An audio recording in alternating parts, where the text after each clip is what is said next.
What's up, guys? Thomas Mott here. Welcome to the Thomas Mott Show on a Friday. This is a Jalen Hurts focus show. We have a breaking update, a brand new look at him practicing. He was out there again today. He was throwing yesterday, and yet we really don't know if he's going to play or start on Sunday because Nick Sirianni is playing it close to the vest, as I said he should have been doing all along. Let's see the update here, and then we'll get into the Cowboys win yesterday as our NFL national story. Let's first go to the just breaking footage here. This is from Chris Franklin on Twitter. This is Jalen Hurts at practice today. He was warming up. He also had his helmet on. I do not have any footage of him throwing today. No one seems to have that on Twitter as of shooting this video. I waited a little bit today because, of course, the show needs to know what's going on with Jalen Hurts, and the fact that we don't have any sort of update in terms of actually seeing him throw on a Friday is interesting. But you do have the Jeff McClain tweet from yesterday showing him working out at the Link, and what's that right there? He's throwing. So this is really interesting to go ahead and break down. You would think that if the shoulder injury was that bad, they would not be having him throw. And if he was not going to go ahead and play, he wouldn't be testing the shoulder as well at practice yesterday. Again, this video comes here from Jeff McClain. And so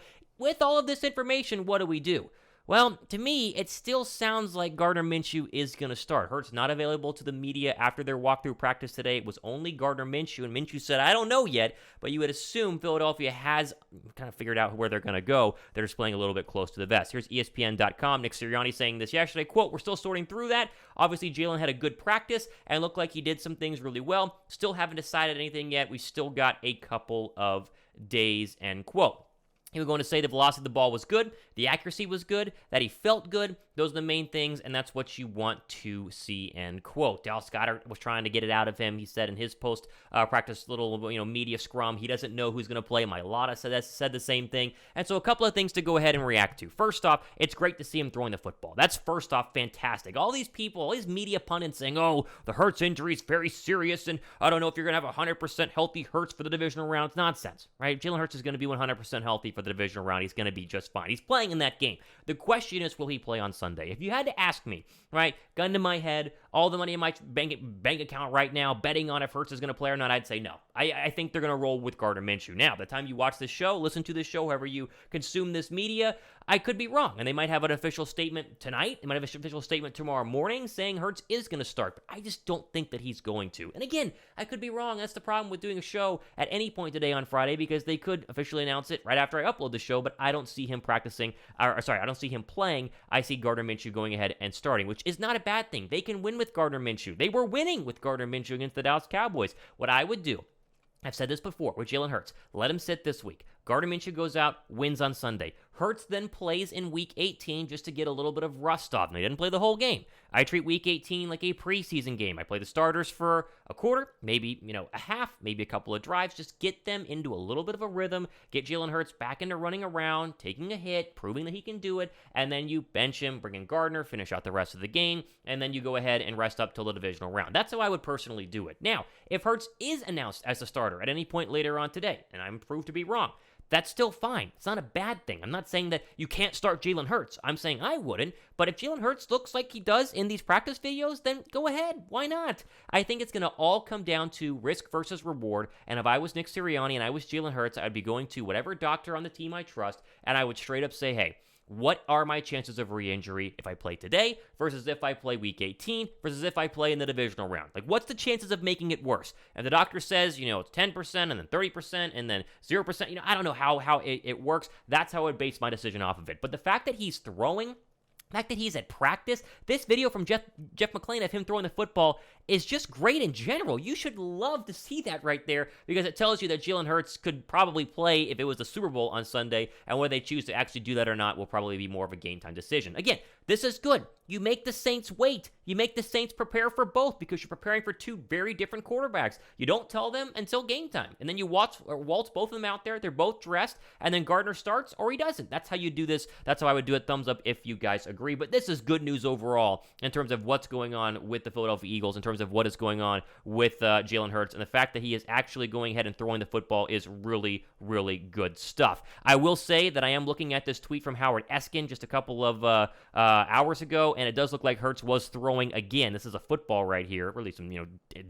diving deep into Twitter pictures here. Helmet was on and throwing. I mentioned earlier I don't have a video of him doing that, but there's a picture at least from Howard Eskin, so it looks like he did throw in today's practice. So another indication that maybe he goes ahead and plays. Now, regardless of Hurts playing or not, they're going to win on Sunday. I feel very confident they're going to win on Sunday, and I think that you guys could jump in on my confidence with your confidence and bet on this game with our friends at FanDuel. New customers have their new no-sweat first bet up to $1,000 in free bets right now going on at the link down below in the description box. You see it up on your screen. All you got to do is sign up, make your first $10 deposit, place your first bet, get back up to $1,000 back in free bets if you don't win. Got to use it within 14 days and, of course, be in one of these legal gambling states. Really cool thing here with FanDuel. Jump in on that action right now. Again, the first sweat, no sweat first bet, up to $1,000.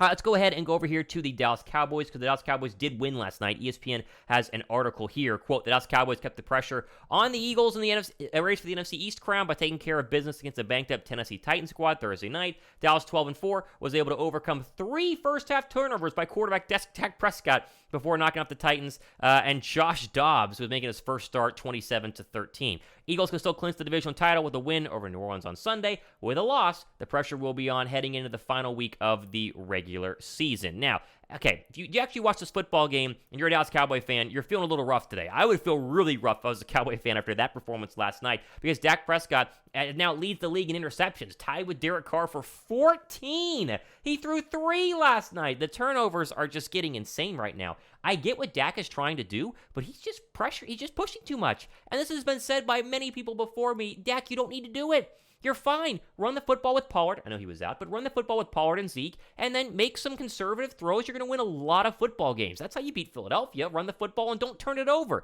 Dak Prescott is pushing right now, and the fact that he threw 3 turnovers, one of which was super ugly. One went through receivers' hands. One was really ugly. Makes me look at this and go, are you guys still feeling really good about the Cowboys? Because I get that they're good, and I get that they can beat anybody at any given time, but that performance last night would scare me if I was a Cowboy fan. They looked rough, and it was not a pretty... I mean, the defense even struggled a little bit on a couple of those drives. I know they only gave up like 13 points, but it was Joshua Dobbs and no Derrick Henry, a bunch of nobodies, and Cowboy fans were sweating it out till midnight Eastern time watching that game on Thursday night. So if you're an Eagle fan, that's good news. If you're a Cowboy fan, I get it. I would be really stressed right now. And I know that Philadelphia, could technically lose on Sunday, but all Philadelphia has to do is win on Sunday. They make week 18 virtually irrelevant and guarantees a 4-5 matchup between what's probably going to be Tom Brady and the Bucs versus Dak Prescott and the Cowboys, and the Cowboys will be on the road in that one and probably have a lot more pressure than Brady because the Cowboys are a 12-win football team, maybe a 13-win football team, whereas Brady and the Bucs have been atrocious all year and not expected to go that far in the postseason. All right, we're plenty more updates on the show coming up tomorrow. I'm going to make sure I get you guys a little preview for Eagles and Saints, as well as a look around the other NFL Week 17 games. There's a lot of playoff clinching scenarios. That Monday nighter between the Bengals and the Bills is fascinating. We'll talk about that in the show tomorrow, so be sure to subscribe and get ready for maybe the last meaningful regular season game for Philadelphia. Maybe by tomorrow, too, we'll have an update officially on what Hurts does. And I'm first fascinated to read you guys' comments down below in terms of what you think is going to happen with him. But we're going to have plenty of updates, plenty of breakdowns. Be sure to go ahead and subscribe to what I hope is maybe your favorite podcast to drive into work with, your favorite show that talks about the National Football League. I'm Thomas Mott. See you guys in the next one.